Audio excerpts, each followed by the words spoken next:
नमस्कार 7th standard विद्यार्थी मित्रांनो, छोटे छोटे विद्यार्थी माझे, आपण आज घेतोय दादाचं पत्र। अपने बड़े भाई को खत लिखा हुआ है। तो फर्स्ट प्यारा, इसमें तो खत है तो भी मैंने प्यारा लिया है।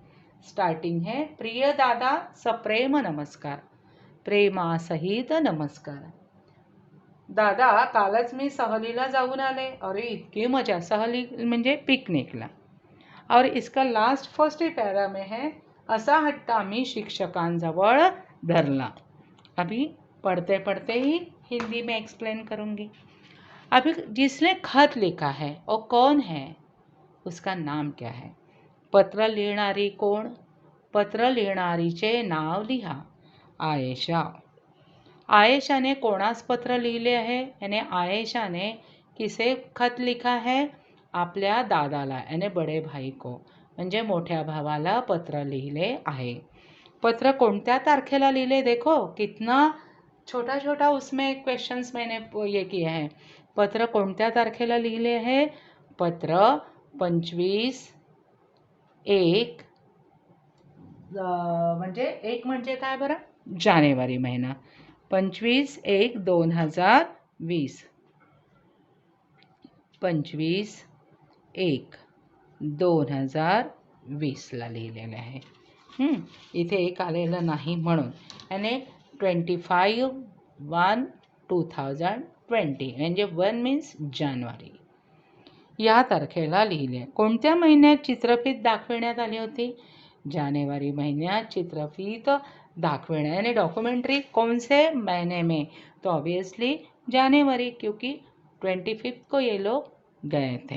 यानी तारखेला पत्र लिहिलं आहे। विज्ञान केंद्रातर्फे शाळेत कोणती चित्रफित दाखविण्यात आली होती? यानी सायन्स सेंटर से। तो विज्ञान केंद्रातर्फे शाळेत पक्षांसंबंधी, बर्ड्स के सब विषय से चित्रफित डॉक्यूमेंट्री दिखाई दी थी। पक्षासंबंधीची चित्रफित दाखवणारे केंद्र कोणते? देखो, किंवा केंद्राचे नाव विज्ञान केंद्र। सेम आहे क्वेश्चन, खाली सेंटेन्स फॉर्म चेंज हुआ है। शाळेच्या सहलीबाबत मुलांनी शिक्षकांना जवळ कोणता हट्ट केला? शिक्षकांजवळ कोणता हट्ट केला? शाळेची सहल एखाद्या अभयारण्यातच नेण्याचा हट्ट मुलांनी शिक्षकांजवळ केला। अभयारण्यात, कारण तिथे पक्षी आहेत। दादा, सुरुवातीला आयेशाने काय लिहिले? प्रिय दादा सप्रेम नमस्कार। यातूनच तुम्ही, यानी इससे ही आपको पता चलेगा कि यदि बड़े भाई को आपको खत लिखना है, पत्र लिखना है, तो उन्हें क्या लिखना है? सप्रेम नमस्कार। वैसे देखा जाए तो हम लोग प्रिय दादा साष्टांग नमस्कार भी लिख सकते हैं, क्योंकि वो हमारा बड़ा भाई है। मगर ये हमारे टेक्स्ट में जो दिया है वही हमें लिखना है। सेकंड है हमारा, सहलीच्या दिवशी आम्ही पहाटेच निघालो। यहाँ से लेके लास्ट में, शिवाय इतर प्राण्यांनी माळढोक पक्ष्यांची अंडी तुडवली तर संख्या आणखीनच, यानी वो पिकनिक गई है और पिकनिक जाने के बाद वहाँ जो देखा है इसके बारे में अपने भाई को उन्होंने बताया है। तो इस तरह का लेटर भी आपको आएगा। भारतातून नष्ट होणारा पक्षी कोणता? होणारा पाहिजे बेटा, इथे र्या झालाय ते। माळढोक पक्षी। सहलीला जाण्यासाठी मुले व शिक्षक कधी निघाले होते? पहाटेच निघाले होते। माळढोक अभयारण्य कुठे आहे? सोलापूर बार्शी मार्गावर 22 किलोमीटर अंतरावर नान्नज गाव आहे। या गावाजवळ माळढोक यानी माळढोक, ये जो पिकनिक स्पॉट बोलेंगे हम, अभयारण्य कहाँ पे है? तो सोलापुर बार्शी जो वे है वहाँ पे 22 किलोमीटर डिस्टेंस है। वहाँ पे नान्नज गाव है, वो गाव के पास है। नान्नज हे गाव कुठे है? यानी अभी हम सेकंड क्वेश्चन पूछे, नान्नज ये गांव कहाँ पे है? सोलापूर बार्शी मार्गावर 22 किलोमीटर अंतरावर हे गाव आहे. नान्नज जवळच्या अभयारण्याचे नाव काय? माळढोक अभयारण्य. यानी जहाँ गए थे उस अभयारण्य का नाम पूछा है तो माळढोक अभयारण्य. यानी ये लेटर में कौन से इसका डिस्क्रिप्ट किया है? माळढोक अभयारण्य. कारण लिहा, गिव रीजन.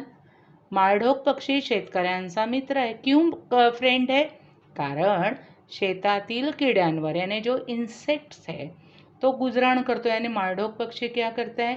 जो इंसेक्ट है उसको खाते हैं. हम भी देखते हैं अपने घर में चिपकली है और एखादी दूसरी चिपकली आ जाती है तो आप लोग देखते होंगे कि छोटे छोटे इंसेक्ट जो है अपने लाइट के ऊपर यहाँ तो पटाख से खा लेती है. यानी उसका गुजरान उसके ऊपर होता है. वैसे खेत में जो इंसेक्ट है वो खाते हैं कौन? माळढोक पक्षी. माळढोक पक्ष्यासाठी वन विभागाने माळढोक अभयारण्य घोषित केले.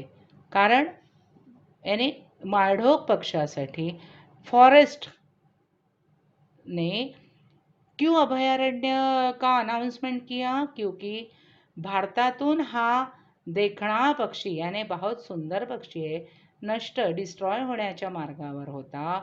म्हणून या पक्षाला वाचविण्यासाठी माळढोक अभयारण्याची घोषणा केली. माळढोक पक्ष्यांची संख्या कमी आहे कारण हा पक्षी वर्षातून एकदाच अंडी घालतो. एकही बार एक देता है और इतर प्राण्यांमुळे अंडी तुड़वली. अभी क्यों? क्योंकि ये मैं एक्स्ट्रा आपको बताती हूँ कि ये माळढोक पक्षी का अंड यानी सॉरी एग्स जो है ना वो बहुत बड़ा होता है. हाँ, और उसका कलर जो है वो मिट्टी जैसे होता है. और पेड़ हो, खेत हैं तो उसके बाजू में यदि इसके पूरे एग्स हैं, खाली एक ही है, एक ही देते हैं, मगर जब ये एग्स वहाँ पे पड़े होते हैं तो जो गैया को लेके जाते हैं ना, गुराखी लोग हैं या अपने जैसे लोग हैं या कुछ गैया हैं, भैंस है, ऐसे जो प्राणी वहाँ से चले जाते हैं ना तो उनके पैर के नीचे आके ये एक तो फूट डिस्ट्रॉय हो जाता है क्योंकि इसका कलर मिट्टी के जैसा होता है. इसलिए त्यांची संख्या कमी, इसलिए उनका नंबर ऑफ ये जो है वो कम है क्योंकि वर्षातून एकदाच अंडी देतात आणि इतर प्राण्यांमुळे अंडी तुडवली जातात. आता मी हे एक्स्ट्रा सांगितलं नाही तुम्हाला आपलं क्यों ऐसा होता है तो बिल्कुल बेमालूम पता भी नहीं चलता है कि ये माळढोक पक्षी का एग्स है करके, इसलिए वो पैर के नीचे आ जाता है. दादा, आम्ही हा माळढोक पक्षी अगदी जवळून व निरखून बघितला. काय त्याचा रंग, आणि इथे डॅश दिले कारण हा पॅरेग्राफ आहे. उतारा तिसरा आणि लास्ट ये तुझी बहीण आयशा. क्वेश्चन देखो. माळढोक पक्षाबरोबर कोणते पक्षी बघितले? चंडोल पक्षी, माळ टिटवी व इतर काही पक्षी मुलांनी बघितले. शिक्षकांनी काय केले? माळढोक पक्ष्याचे फोटो कॅमेरात टिपले. पक्ष्यांचे फोटो काढण्यापूर्वी वन खात्याची पूर्व परवानगी घ्यावी लागते. पक्ष्यांचे फोटो काढ़ने काय करायचे यानी उनका अभी हम लोग देखते टेम्पल वगैरह गए तो हमें फ़ोटो खींचना मना है. इसी तरह यहाँ पे भी उनका परमिशन लेना जरूरी है. शाळेतील मुलांना नव्याने समजलेली माहिती कोणती? यानी न्यू कौन सा उन्हें ये पता चला, क्या पता चला की पक्ष्यांचे जर फोटो काढायचे असतील तर वन खात्याची परमिशन, फॉरेस्ट ऑफिसरची परमिशन आपल्याला घ्यावी लागते. सरांनी सांगितलेली कोणती गोष्ट मुलांना पटली? सरांनी सांगितले की पक्षी हा संतुलित पर्यावरणाचा अविभाज्य घटक आहे. प्रदूषण टाळण्यात पक्ष्याची मदत होते. तसेच बियांचे वहन करण्यात ही प्रमुख मदत. आता बघा हिंदी में बताती हूँ यानी सबको. यानी एक ये जो हमारा एटमॉस्फेयर है, पर्यावरण, एनवायरनमेंट है, इसका पक्षी संतुलित रखने के लिए एक मेन हिस्सा ये है। इससे प्रदूषण जो है वो दूर होता है। उसके अभियान से वहन, अभी आप लोग देखते हो पीपल हो, कड़ू नीम हो, या बड़ का पेड़ हो, तो ये जो इसके सीड्स होते हैं ना, तो ये बर्ड्स जो है, या कौवा हो, कबूतर वगैरह, तो ये जब विष्ठा डालते हैं, यानी गंदगी जब उनके पेट से बाहर आती है, तो इसमें से कुछ सीड्स बाहर यानी कुछ मिट्टी में चले जाते हैं वगैरह, तो इससे पेड़ आते हैं, डेव्हलप होते हैं। इसलिए बियांचे वहन करण्यात ही प्रमुख मदत असते असं आहे. आयेशा कोणासोबत राहते? आई व बाबांसोबत आयेशा राहते. कारण लिहा, पक्षी हा संतुलित पर्यावरणाचा अविभाज्य घटक आहे. कारण प्रदूषण टाळण्याचे व बियांचे वहन करण्यात पक्ष्यांची प्रमुख, याने पर्यावरणाचा अविभाज्य, कारण प्रदूषण टाळतं, आणि बियांचे आताच सांगितलं ना की ह्या सगळ्या कडुनिंबाच्या बिया हो, उसके साथ साथ पीपल और इसके जो सीड्स है ना, वो खा लेते हैं, और जब वो पेट साफ होता है उनका, डाइजेस्ट होता है, तो सीड्स बाहर आ जाते हैं, तो उससे पेड़ उगते हैं. आयेशाला अभयारण्यातून फिरताना दादाची आठवण आली. कारण कारण तिच्या दादालाही पक्षी आवडतात, म्हणून यानी उसके भाई को भी बर्ड से, एनिमल से बहुत प्यार है, इसलिए. अभी ये इसके शब्दार्थ देखते हैं थोड़ा. नष्ट, डिस्ट्रॉय, नाहीसे. नष्ट होणे, नाहीसे होणे, लॉस्ट. देखण्या सुंदर, चार्मिंग. संतुलित, समतोल, बॅलन्स. वहन, वाहून नेणे, कॅरी. अविभाज्य, वेगळा न करता येण्यासारखा. इनसेपरेबल. स्वाध्याय देखो. खालील प्रश्नांची 1 ते 2 वाक्यात उत्तरे लिहा. अभी ये पूरे लेसन में, ये लेटर में 2 ही क्वेश्चन है, वही हम लेते हैं.